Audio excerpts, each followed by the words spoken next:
Well, hello there, Santa and Mrs. Claus. Welcome back to Gaylord Opryland. Sneaking in a break before the big day? Just finished checking the list again and thought we could take the weekend off. I need a break, and he's up for some good old-fashioned fun. Ho, ho, ho. Well, you've come to the right place. Ice tubing, ice skating, and ice featuring the Polar Express. Here we come. Experience it all on a vacation even Santa would love. Buy tickets and packages at Christmas at GaylordOpryland.com. This episode is brought to you by Kia's first 3-row all-electric SUV, the Kia EV9, with available all-wheel drive and seating for up to 7 adults, with a 0 to 60 speed that thrills you 1 minute, and available reclining lounge seats that unwind you the next. Visit kia.com/EV9 to learn more. Ask your Kia dealer for availability. No system, no matter how advanced, can compensate for all driver error and/or driving conditions. Always drive safely. Join me, 48 Hours correspondent Erin Moriarty, on my podcast, My Life of Crime, as I take on true crime investigations like no other. This season, I'm looking into the labyrinth of crime and secrets within families. I'm cutting straight to the evidence and talking to the people directly involved, including investigators and the families of victims. Listen to My Life of Crime with Erin Moriarty wherever you get your podcasts. The holidays start here at Kroger with a variety of options to celebrate traditions old and new. You could do a classic herb-roasted turkey or spice it up and make turkey tacos. Serve up a go-to shrimp cocktail or use Simple Truth wild-caught shrimp for your first Cajun risotto. Make creamy mac and cheese or a spinach artichoke fondue from our selection of Murray's cheese. No matter how you shop, Kroger has all the freshest ingredients to embrace all your holiday traditions. Kroger, fresh for everyone. Alright, what's up, guys? Welcome to another episode of the TMossBoss Show. In today's episode, I'm probably going to sound a little arrogant when I do this episode, because here's the thing, people like to paint this picture that I'm not a good content creator. And the thing is this, in their eyes, I don't mind not being a good content creator because I know people like them, you'll never satisfy them.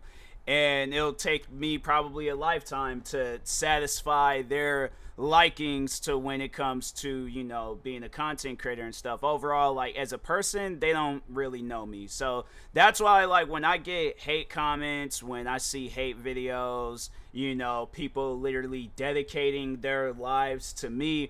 And again, I know that sounds arrogant. I know that there's probably not how I'm visualizing it, but at the same time, it's like when I see Twitter accounts dedicated to me, when I see, people when they'll disappear for months, and the last video they made about me ain't no different than the video that they uploaded today about me, it trips me out when I see stuff like that because you would think 13 years of being a content creator, you would understand it. But at the same time, I don't understand how you can have that much hatred and drama and just all these emotions and feelings towards somebody that you don't know. Erase all the videos that's been made about me. Erase everything that you know about me. Do you think that hate would still be there if I was just another person that you seen walking down the street? No, because you don't know me. So what's different from that scenario than the scenario that's actually than the reality that what's going on right now? You've seen a couple of videos on me and now all of a sudden. So that's why I'm like, you know what? People like that, you can't satisfy. If they're that easily persuaded into a video, and the thing is this, I don't even want them to get to know me because they'll figure out everything. I'll talk on something that I did when I was a kid. Now they think, that tells off TMossBoss his whole life. That one crazy thing he did as a kid. Nope, that's it. That's all I need to hear. So that's why I'm like, something where I just feel that. Because I'm saying too many things. I'm not trying to, keep bouncing all over the place when it comes to this episode. I will have to say, like I've been saying for the past 2 minutes, is that you can't satisfy people like that. It's not possible to satisfy people like that. So if you are a content creator and you're hearing this podcast episode right now, even if you're not a content creator, you're some social media influencer, whether you're an Instagram model, a TikTok dancer, a TikToker, an Xer, now that, you know, Twitter is no longer called Twitter, it's called X. Whatever it is that you do, musician, acting, what else? Like just anything in this world where that requires work. If there's that one person that's just not satisfied with your work, fam, it's as long as you're satisfied with it. Because when I look at myself and I look at everything that I've achieved with content creating, from YouTube to TikTok, the Twitch, to, you know, places that's not here with us, Vine. I'm trying to think of some other ones. I can't really even think of any other ones. You know, I would include Kick, but I'm like, I really don't stream like that on Kick. I should though, but the quality is just bad. I don't know what it is, but yeah, I wish the quality was better when it came to Kick streaming and stuff. So, but no, like when I look at everything, like, and let me just sit down and just talk on everything that I have achieved with the platforms that I am. Oh, my podcast. I'm saying, like, even with that alone. But no, let's overall talk on all this stuff, right? Let's just overall talk. And at the end of the day, I don't want people, if you feel a certain way about me, keep that same energy. I don't want you to hear this podcast episode and think, oh, well, now I gotta like TMossBoss. Now I gotta, no, whatever energy you have towards me, keep it. That is for you to have, all right? But no, let's overall talk on the first one that I started off with, YouTube. Now, I spent 5 years trying to find myself when it came to being a YouTuber. I had no idea when people seen how I was back then versus how I am now, bro, I didn't want my voice to be heard. I didn't even feel comfortable doing this. I didn't even feel comfortable doing something where I'm just sitting down talking, face not being shown, nothing. I didn't want my voice to be heard. I didn't want my face to be shown. I wanted to have a content creating career, but without me being involved. Does that make any sense? So eventually, as the time went on, I got a little bit older, voice got a little bit deeper. I started, to crave the drive and the energy of being a YouTuber. So I remember, I think it was that very next year, Christmas, my parents got me an iPad. I remember I started doing just random talking videos and things, just talking on random stuff that's going on in the world. And I found joy in that. I found joy in where I'm like, fam, I could just sit down and be myself. I could just sit down and just talk on whatever I want to talk on. Like, oh, this is fun. I like this. So eventually, as the time went on, 2012, 2013, 2014, 2015, I'm just, finding more and more things to do. And then eventually, 2013, Christmas, I ended up getting a laptop.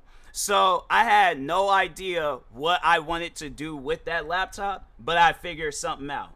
So sometime after I graduated high school, then that's when I started developing the idea I want to get into gaming content. But how can I create gaming videos? What could I possibly do? And the equipment that you need to put together a good gaming video, fam, I was doing this with it might as well have been, even though it was an expensive laptop, it was a bogus laptop. Like that laptop, there was laptops I had after that cost less than it, that did more than it. And that's what tripped me out. But anyways, I go and I get this laptop and I made the best out of it. And that's something that a lot of people, they can't say that they've done that. Usually a lot of times, and there's nothing wrong with waiting, but me, that's the thing. When it comes to something that I really want to do, or that I really want to achieve something, there ain't no waiting. You get it done right then and there. All right. So that's why, when I'd say that I spent 5 years trying to find myself. I spent 5 years trying to build up the name TMossBoss. I spent 5 years trying to figure out how can I improvise when I'm, talking on certain things. Not having to use a script for a video, not having to, put in all this. And that's the thing where it's I don't mind putting in a bunch of work when it does come to content creating. I can name off some videos right now that I'm either working working on, the videos I've already have worked on, and videos that I haven't even wrote down yet, but I still got them like bottled up in my head somewhere, right?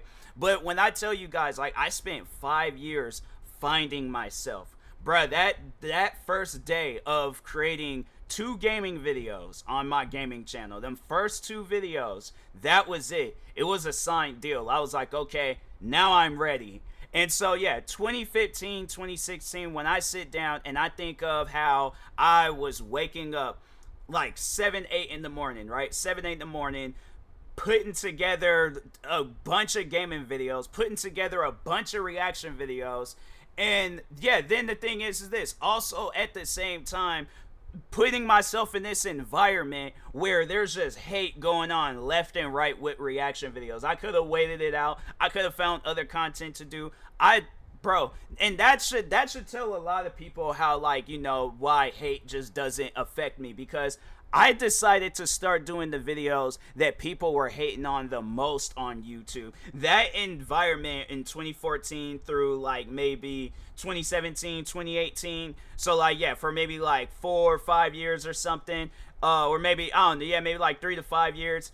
Yeah, there was like non-stop hate going on with reaction videos. You had people literally hating on reaction videos because it was a trend. It was a trend to hate on reaction videos. So it really trips me out how I look at myself like at that time and place when I was waking up doing all these different videos. I mean, there's at times where I was literally, because like the limit of videos you can upload like at a time is 15 videos, fam. There were some days I was doing that. I was uploading 15 videos on this channel, on my main channel, and then 15 videos on my gaming channel. That's just at the time when I just only had 2 channels. So I'm saying, like, and then when I look at myself from that time all the way up until now, where I have 50 YouTube channels. How many YouTubers do you know with 50 YouTube channels? And they're active on all these channels. And if there's videos, or if there's channels that don't have videos, they have videos in the works for those channels. How many YouTubers do you know that's doing that? You know, like, not trying to compete or compare myself to other people, but I'm saying those that want to say that somebody out there is better than me. How many YouTube channels do they have? How many videos have they uploaded? How many, you know, freaking just other platforms are they on actively every single day? Finding new content. It's funny how, like, when they try saying that there's like particular content creators that I've dealt with in the past saying that they're better than me, and when I sit down and I think about it, I laugh, because I'm like, if it takes you having to come to my channel to tell me some stuff like that, it's my mind is going in the opposite direction. You don't see nobody going to anybody else's channel talking about, oh, TMossBoss is better, because don't nobody care. Who cares about that? Like, really, like, if you're a content creator and you just seen a comment from somebody saying such and such is better than you, how is that going to make you? You're going to be more so confused than anything. Like, what does that have to do with anything? I didn't even talk on that person in the video. Like, that'd be the funny thing about it, is that I could do a video, right, showcasing my, you know, talent when it comes to a content creator. I can make a full-blown montage video of me playing Call of Duty, killing it in all the games I was playing, using my own music as background music, doing my own editing, coming up with everything else that I can possibly come up with throughout that video, right? And then somebody will literally take the time, after watching something like that, will take the time to write out some comment talking about how somebody is better than me. Fam, after, the thing is this, and people need to understand this about somebody that's like a hard worker when it comes to, you know, whatever it is. When somebody is working their hardest, trying to prove them to themselves that they can do it, trying to prove to others that they can do it, people that believe in them, not just random people that believe in them, when you have all of this weight on your shoulder, right? When you're literally going above, hold on for a second, there's a wrestling segment that's going on that I really wanted to watch, so give me 1 second. All right, I'm back. There was just, there was a jumping that went down on AEW, and I'm like, that's how like dark I am. Like I literally watched a man get jumped on AEW. But anyways, all right, continuing on where I honestly forgot what I was really talking about, but showcasing my, all right. Just improvise because we doing this live. We 12 minutes into this podcast episode, and I'm not gonna end it because I forgot what I was talking about. The thing is this. That's how careless I am with whatever it is I'm doing. Like the thing is this. I care about at the same time. I care about what I'm doing. I'm making sure that I give somebody some sort of entertainment, whether it's people that support me, whether it's people that don't know nothing about me. But the thing is this, like I was saying in the beginning of the episode, I can't entertain somebody that chooses to not be entertained. I'm not going to hop around like a puppet just so I can cause some sort of entertainment for a person that doesn't care. Now, the thing is this. Now, when I put myself in that category of somebody that wants entertainment, I don't go to a person telling them what entertains me, what you can do differently, how you can do this, how you can do that. How is that gonna make somebody feel better about what they're doing? So for an example, let me just paint this picture real quick. I go into a person's Twitch stream, right? I go into a random person's Twitch stream. They're same boat that I'm in, right? They spent all this time building up themselves as the content creator that they want to be, and then I come through their streams telling them, this is what entertains me. Do this, do that. Oh, you suck at this. Don't do this anymore.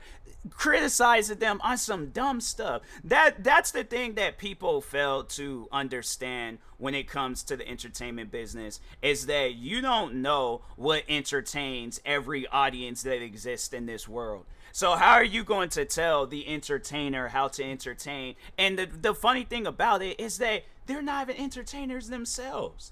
When you look at a lot of the people, especially when I was going through the stuff that I was going through, I had a lot of people that wasn't even in the entertainment business telling me how to entertain people. And that's the funny thing that I found about it, where it was like, I'll get on them about it. It's like, fam, you don't even upload videos. So how are you going to tell me how to upload videos or how to do this and how to do that? They're like, oh, well, YouTube's not my thing. Okay, well, don't sit here and try to tell me how to be a YouTuber. I know how to be a YouTuber. I've been a YouTuber to literally tomorrow, August 3rd. It will be officially 13 years since I decided, you know what? I'm going to spend time being a content creator. It's crazy to even think that it's been 13 years. And I think, for tomorrow, I think this should be the episode that I post. I might post a lot of things, actually, tomorrow. I think it's one of those things. Because it's a Thursday. Bro, I don't care. Look, I don't care how hot it is. I don't care, what's going on. I need to, I think I'm going to give me an early start tonight and just really just go at it with content creating. Because, man, people need to understand that, the day that you decide to become a content creator, it ain't no different than the day you decide to become a wrestler, the day you decide to become a musician, the day you decide to become an actor. I feel like with wrestling, I can relate more to that because I watch so much of it and stuff. But when I hear some of those wrestlers' stories, right, where they will spend, some years, and I think that's why, the way I am when it comes to content creating, I don't care about the hate, I don't care about the drama, because I watch a lot of wrestling.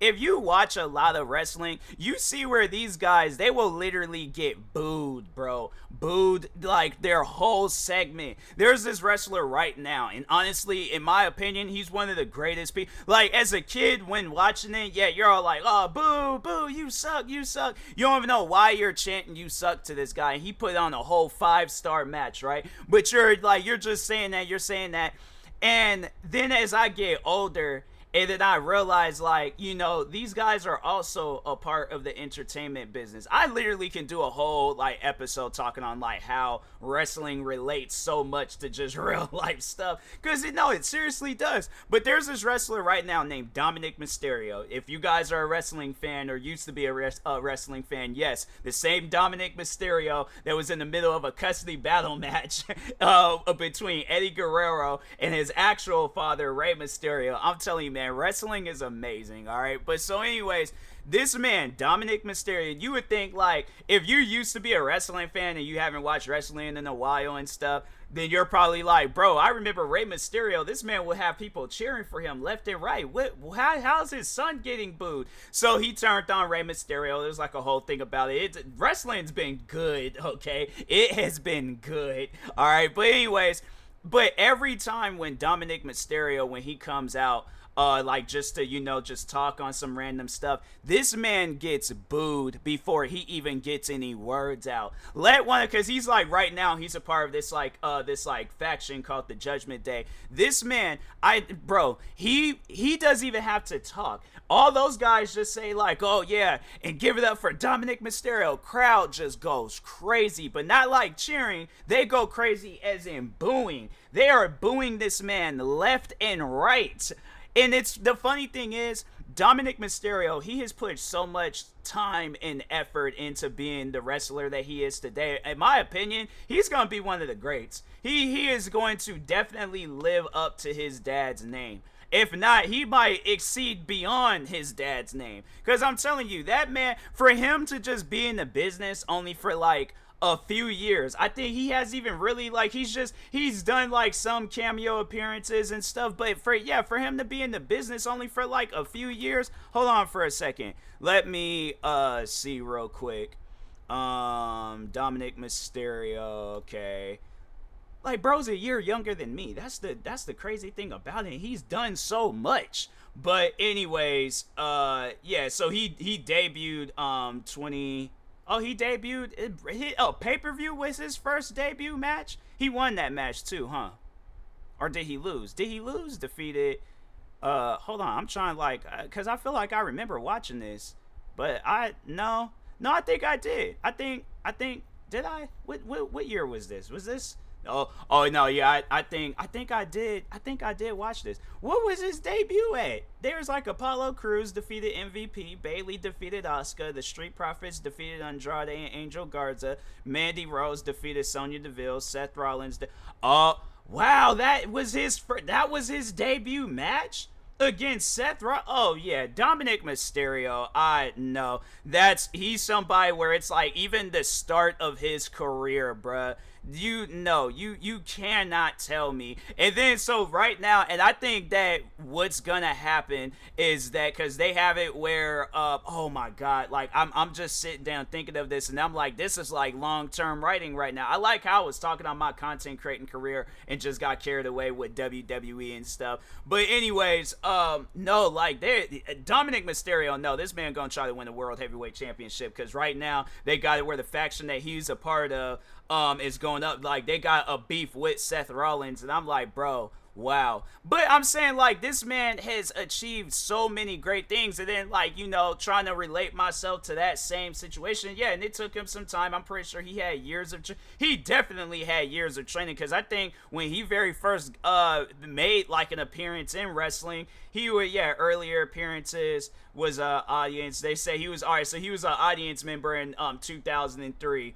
And then it was 2005. Yeah, that's when they was like he did his the whole custody battle match with Rey Mysterio and Eddie Guerrero and stuff. So yeah, this man, I feel like that he's had so much, like, you know, good people around him when it comes to wrestling, that it's like it would seem like it would almost be impossible for him to fail. So how to relate myself to that same situation? I can't say that I've had people around me, you know, that's into content creating. I have to say I'm the only one that's in it and stuff. When it comes to like friends and family and things, like there's a uncle of mine. I remember he was making music for a little bit. I don't know if he still does now. Yeah, like that's just another thing to like sit down and think about, that when it's like when it comes to creating music. Like I wanted to get into creating music because I saw a trailer for something that I thought was a video game, but yeah, it turned out to be like a music program, a music making program. And yeah, I got into making music because I thought it was like a video game for a PSP, and it was a music making program. I was 12 years old. I have nobody to get me into making music. And then when it did come to YouTube, there was somebody that, but the funny thing was, it's like I wasn't even watching the video for him, because he did appear in the video, but I was more so watching it for myself because I appeared in the video, and I know, again, the arrogance, but anyways, yeah, I saw myself in that video. Then from there, I was like, I want to do more of this, so I think it's like, I guess like putting it back into that wrestling example. Yeah, you take a, I don't know, you take a choke slam from The Undertaker and you're all like, bro, I want to make this into a professional career and stuff. That looked crazy and things. So yeah, it's just, it's one of those things where it's like, when you have like that drive and that energy for it, there's really nothing in this world that can bring you out of it unless it's you. So like, and I had to say that will probably be the only time when I do decide to step away from content creating, is if I make that decision, not others making that decision for me. Because again, going back to the wrestling example, imagine if every wrestler that's in the business right now, right? Imagine if that one hate comment had the control over their whole career. There would probably, did not forget retiring or quitting, there would probably be a lot of dead wrestlers in the industry. And that's overall saying, because I'm like, fam, when I look at some of the comments that I get, I can only imagine some of the comments that those wrestlers get. If not, they probably be getting more, because you have people out there that don't realize it's entertainment. So like I guess like with content creating, it's a little bit different, because it's like it's real stuff, like depending on what it is and things. Yeah, it's like it's real stuff. And rather than with wrestlers, it's like, you got people there that know that it ain't real, but they still take it to the heart. And then yeah, it's like they let that stuff get to them. And I'm like, fam, I get some things, but not all things. Like when I see those wrestlers be getting attacked, I'm like, bruh, all right, I'm saying they had them fans, they be doing stuff like, or I can't really call them fans, but I'm like, when they do stuff like that, and then they ain't got jumped by like 15 different wrestlers, then the funny thing is like, you won't see nobody doing that to in no Royal Rumble. Yeah, they'll do that to a wrestler when they're by themselves and things, but yeah, they ain't doing that to a bunch of 6'5" or at least over 6 feet tall, a bunch of people that's over 6 feet tall and over 200 pounds. You think a frail person, let's just use my body type in the example, right?